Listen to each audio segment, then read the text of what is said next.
તો દોસ્તો તમે પણ એક નવી યુટ્યુબ ચેનલ બનાવેલી છે, ઠીક છે? તો તમારે પણ આ રીતનું તમે બાજુમાં હું તમને સ્ક્રીનશોટ દેખાડું છું કે તમારે પણ છે ને કે આ રીતે છે ને કે હેન્ડલ લખવું છે, ઠીક છે? તમે જોઈ શકશો મેં પણ મારી ચેનલમાં કે આ રીતનું છે ને કે હેન્ડલ લખેલું છે, ઠીક છે? તો દોસ્તો તમે પણ એક નવી યુટ્યુબ ચેનલ બનાવેલી છે, તો તમારે પણ છે ને કે એમાં આ રીતનું છે કે હેન્ડલ લખવું છે, ઠીક છે? પરંતુ તમને એની જાણ નથી કે કઈ રીતે લખવું, ઠીક છે? તમે છે ને લખવા જતા હશો તો ઓલરેડી છે ને કે બીજા લોકોએ એ હેન્ડલને છે ને કે ઉપયોગ કરી નાખ્યો છે, ઠીક છે? હવે એને જેને નથી ઉપયોગ કર્યો એવું હેન્ડલ એટલે કે કઈ રીતે લખવું, ઠીક છે? અને એ પણ તમારી ચેનલને લખતું, ઠીક છે? દોસ્તો આવડો છે ને કે સ્કીપ કર્યા વગર કે પૂરો જોઈ લો, તો આવડમાં હું તમને છે ને કે સ્ટેપ બાય સ્ટેપ છે ને કે બધી પ્રોસેસ શીખવાડું છું, અને એ પણ આસાન તરીકેથી કે તમારે પણ કે તમારી યુટ્યુબ ચેનલનું એક સારી રીતે છે ને કે એવું હેન્ડલ એક છે ને કે તમારે લખવું હોય તો તમે છે ને કે લખી શકો છો, ઠીક છે? પરંતુ એ ક્યાંથી લખવાનું છે, કેવી રીતે લખવાનું છે, કઈ રીતે લખવાનું છે, એ બધી પ્રોસેસ જાણવા માટે કે તમારે આવડ્યું ને કે છેલ્લે સુધી જોવો પડશે, ઠીક છે? તો દોસ્તો વિડીયો છે ને કે છેલ્લે સુધી જરૂર જોજો, અને વિડીયો પસંદ આવે તો વિડીયોને જરૂરથી એક લાઈક કરી નાખજો. ચેનલ પર નવા હોય તો જરૂરથી સબસ્ક્રાઇબ કરી નાખજો, કારણ કે આવા નવા હેલ્પ વિડીયો તમને ગુજરાતીમાં આ સૌથી મળતા રહેશે, ઠીક છે? તો હું તમને છે ને કે મોબાઈલની સ્ક્રીનમાં લઈ જાઉં છું, ત્યાં જઈને તમને છે ને કે આસાન તરીકેથી કે બધી પ્રોસેસ શીખવાડું છું, અને હું તમને છે ને કે લાઈવ મોબાઈલથી ને તે શીખવાડું છું કે તમારે પણ કે તમારી યુટ્યુબ ચેનલ માટે કે હેન્ડલને લખવું હોય તો તમે છે ને કે લખી શકો છો, ઠીક છે? તો ચાલો હું તમને છે ને કે મોબાઈલની સ્ક્રીનમાં લઈ જાઉં છું, ત્યાં જઈને તમને બધું શીખવાડું, ઠીક છે? તો ચાલો વિડીયોને શરૂ કરીએ.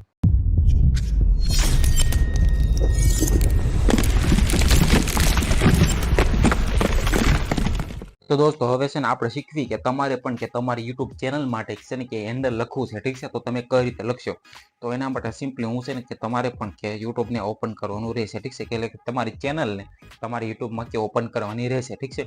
તો તમે જોઈશો તો આ છે ને કે મારી ચેનલ છે, ઠીક છે? તમે જોઈ શકો છો અહીં ઉપર તમને દેખાતું હશે કે નીત ક્રિકેટ કરીને, ઠીક છે? તમે જોઈ શકો છો. આમાં છે ને કે કઈ રીતનું છે ને કે હેન્ડલ લખવાનું છે, બધી પ્રોસેસ છે ને કે આપણે સ્ટેપ બાય સ્ટેપ શીખીશું, ઠીક છે? હવે આમાંથી છે ને કે તમને અહીં ઓપ્શન દેખાતું છે, બીજો હું તમને દેખાડું તો તમે આની ઉપર ચેનલ ઉપર જઈશો, તમને પહેલા અહીં ઓપ્શન દેખાય, ઠીક છે? તમે જોઈ શકો છો તમને અહીંયા કે પેન્સિલનો ઓપ્શન દેખાય, ઠીક છે? તમે જોઈ શકો છો. તો તમારે સિમ્પલી કે પેન્સિલના ઓપ્શન ઉપર ક્લિક કરી દેવાનું છે.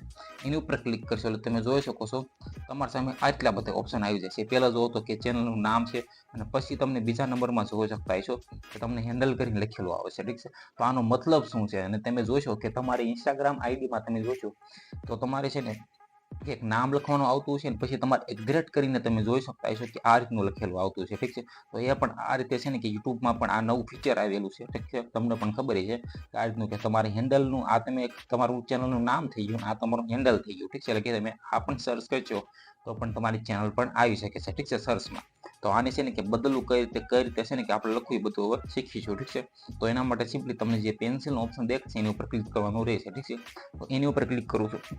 એની ઉપર ક્લિક કરું છું તમે જોઈ શકો છો આ રીતનું મારું ઓલરેડી લખેલું છે.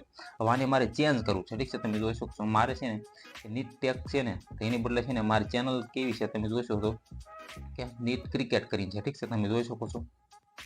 તો મારે છે ને કે ક્રિકેટને લગતા એક છે ને કે મારી ચેનલને લગતું છે ને એક કે હેન્ડલ લખવું છે, ઠીક છે? તો સિમ્પલી હું આની ઉપર ક્લિક કરીને ક્યાંય લખી શકું છું, ઠીક છે? તમે જોશો તો કે NIT કરીને એ ક્રિકેટ લખવું, ઠીક છે? પહેલાં જોઈ શકો છો આટલું ખાલી કે મારા ચેનલનું નામ જ લખવું છે, ઠીક છે? તો એમાં તમે જોઈશો તો એ અવેલેબલ નથી, ઠીક છે? તમે જોઈ શકો છો અહીંયા તમને લખેલું દેખાતું છે, ઠીક છે? તમે જોઈ શકો અહીંયા લખેલું આવી જશે કે ધીસ હેન્ડલ ઇઝ અવેલેબલ, એટલે કે બીજા લોકો છે ને કે આને ઉપયોગ કરી નાખેલો છે, ઠીક છે? તમે જોઈ શકો. તો આને છે ને કે હું આ કેપિટલમાં સી હતો એને છે ને કે હું સ્મોલમાં કરી દઉં, ઠીક છે? આ રીતે તમે જોઈ શકો તો એ પણ અવેલેબલ કે નથી, ઠીક છે? તમે જોઈ શકો છો. આને છે ને કે માની લો કે મારે આને છે ને હવે એવી રીતનું લખવું પડશે કે જેથી છે ને કોઈ પણ લોકોએ આને ઉપયોગ ન કર્યો હોય ને હું છે ને કે પહેલી વાર આવો ઉપયોગ કરતો એવું કરીને, ઠીક છે? તમે જોઈ શકો છો આ છે ને કે તમને એક્ઝામ્પલ પણ આપશે, ઠીક છે? તમે જોઈ શકો કે નીટ ક્રિકેટ કરીને વિશેષ 5-20 એવું કરીને તમે લખશો એટલે કે તમને પણ આવું છે ને કે ઓપ્શન આવી જશે, ઠીક છે? એ પણ તમે લગાવી શકો છો. તો હું છે ને કે મારા રીતે કંઈક આવી રીતનું લખું છું, ઠીક છે? તમે જોઈ શકો આ રીતનું હું લખી દઉં, ઠીક છે? તો પણ તમે જોઈ શકો છો કે હજી પણ અનેવેબલ છે, ઠીક છે? તો આને છે ને હું હવે કંઈક એવી રીતે લખું કોઈએ પણ ઉપયોગ ન કર્યો હોય, ઠીક છે? તો તમારે પણ એ રીતે છે ને કે તમારે રીતે તમારે કોઈ પણ કે ઉપયોગ ન કર્યો એવું તમારે લખવાનું રહેશે, ઠીક છે? તમે જોઈ શકો છો આ રીતે, ઠીક છે? તો દોસ્તો તમે જોઈ શકતા છો આ છે ને કે હેન્ડલ કોઈ નથી લખેલું, ઠીક છે. અહીં તમે જોઈ શકતા છો કે ખરાની નિશાની આવી ગઈ, ઠીક છે. અહીં જ્યાં લગી ખરા નિશાની ન આવે ત્યાં લગી તમારે છે કે હેન્ડલને બદલાવાનું રહેશે, ઠીક છે. અને પછી ખરાની નિશાની આવી જાય પછી તમે સેવના બટન ઉપર ક્લિક કરશો એટલે તમારું હેન્ડલ છે કે સેવ થઈ જશે, ઠીક છે. તમે જોઈ શકો છો કે અહીં નીત ક્રિકેટ કે 121 કરીને આવી ગયું, ઠીક છે. તો દોસ્તો આ રીતે કે તમે પણ નવી યુટ્યુબ ચેનલ બનાવી લો અથવા તો ઓલ્ડ ચેનલમાં તમારે હેન્ડલને કે ચેન્જ કરવું હોય તો તમે છે ને કે આ રીતે કરી શકો છો, ઠીક છે. ખાલી આસાન તરીકો છે તમારી યુટ્યુબ ચેનલમાં છે ને કે હેન્ડલમાં છે ને કે તમારે જે પણ તમારી ચેનલ પ્રમાણે રાખવું હોય એ રીતે છે ને તમે રાખી શકો છો. તો દોસ્તો આ રીતે છે ને કે તમારે પણ કે તમારી યુટ્યુબ ચેનલમાં છે ને કે હેન્ડલને લખવું હોય તો તમે છે ને કે આ રીતે લખી શકો છો, ઠીક છે. અને તમારે ઓલરેડી કે જે હેન્ડલ લખેલું છે એને તમારે છે ને કે ચેન્જ કરવું છે તો પણ તમે આ રીતે કરી શકો છો, ઠીક છે. આપણે બધી પ્રોસેસ છે ને કે આગળ શીખ્યા, ઠીક છે. અને હવે તમને આવડી ગયું છે કે તમારે પણ કે તમારી યુટ્યુબ ચેનલમાં કે હેન્ડલને કે આ રીતે લખવું હોય તો તમે લખી શકો છો, ઠીક છે.